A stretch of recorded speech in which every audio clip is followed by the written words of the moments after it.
Hello and welcome to this game review. So in this one, it was not a very good display of opening principles, and there's quite a lot to take away from this sort of painful game. So it started as a Queen's Gambit decline, and here h6 was played, which is simply a blunder. There's no other way to say what this is. It's not clear how this happened, because after h6, this forcing move, right, we're attacking the bishop. What is the opponent supposed to play? Well, the only capture is this, right? There's a check, but it doesn't really do anything. So this must be calculated. So what did we calculate? We cannot take back with the queen. We're losing a pawn. So that's kind of simple. After this, the opponent can just take here. This is a horrible structure, and white is more or less winning positionally already, as there is the weak square on f5, which can be used quite easily. The king is never going to be safe as well, and the bishop on c8 is going to be terrible for the whole game. So this is an inexplicable blunder. In every single position, we must calculate forcing moves, and we cannot just think after the opening. We must think in the opening already. Here, of course, the threat is already to take here, so we should do something else. Okay, here the opponent didn't isolate our two weaknesses, so here we can still kind of play c6. Black does have the bishop pair after all. It's not great, but it is the bishop pair. Knight e2, so white continues developing in a strange way, and this gives up a pawn, which black can go ahead and capture, and he defends the pawn. So now, for all of his problems, black does have a pawn, but we must understand that we have no development, right? We have no developed pieces, the position is kind of open, and the white has two knights developed, the queen can come out quickly, the bishop as well. So we have to be very careful, we must develop as soon as possible.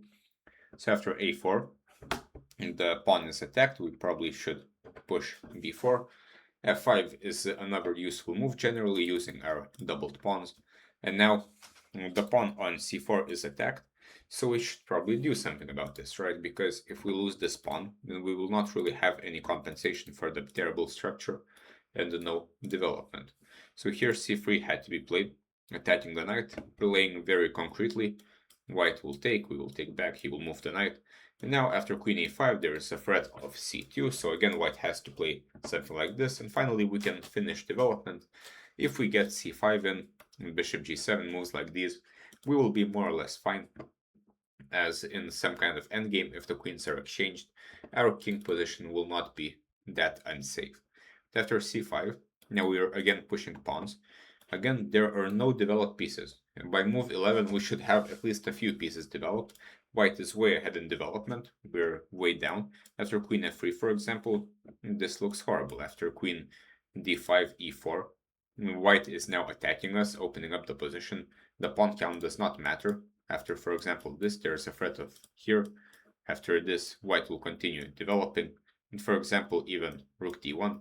Just look at the difference in development. White is just winning completely. With bishop c4, now bishop b7, finally we get some development.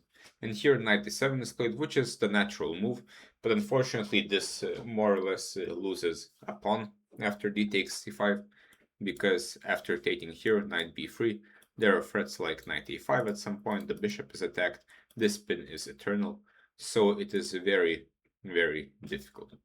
So here we could have played knight c6. Of course, it's not the most obvious move in the world, but the point is that white is not in time to do anything about this pin. We can continue developing, and eventually we can play something like queen d5, maybe a6 to get rid of this pin, and black should be more or less fine because he has the bishop pair. He doesn't have any other big deficits. White's pieces are not that aggressive here, so black should be fine. But after this, the position is very bad because of c6 specifically, so maybe this was something black missed. And now we get to this position where white is a pawn ahead with this strong pawn on c6, and again we have no development. White is about to finish development while we still have only this knight developed. After knight c5, white is just generally winning because of the development advantage. White decides to castle, even giving up this knight, because if the knight is taken, then after rook d1 or other moves as well, like c7, queen a8, white is getting the checkmate in while these pieces are still not developed. So now white black goes here. Now bishop b8 is played, which is quite a natural move, but again, black does not understand the main issue of his position, which is that he is undeveloped. And to get development, we must sacrifice something. For example, a good bishop for a bad knight.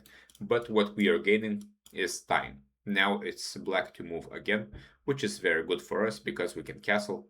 And of course, the position is quite sad as we are a pawn down, but the pawn is not really becoming anything yet. We have a nice knight here.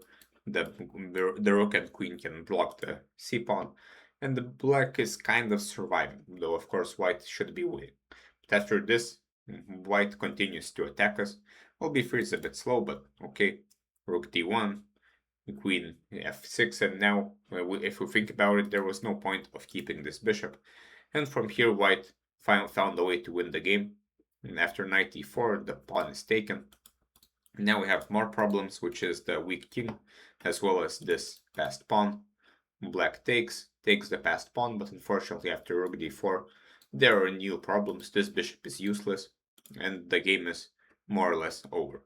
So quite an unfortunate game here. Starting from move 3, playing h6 is inexplicable.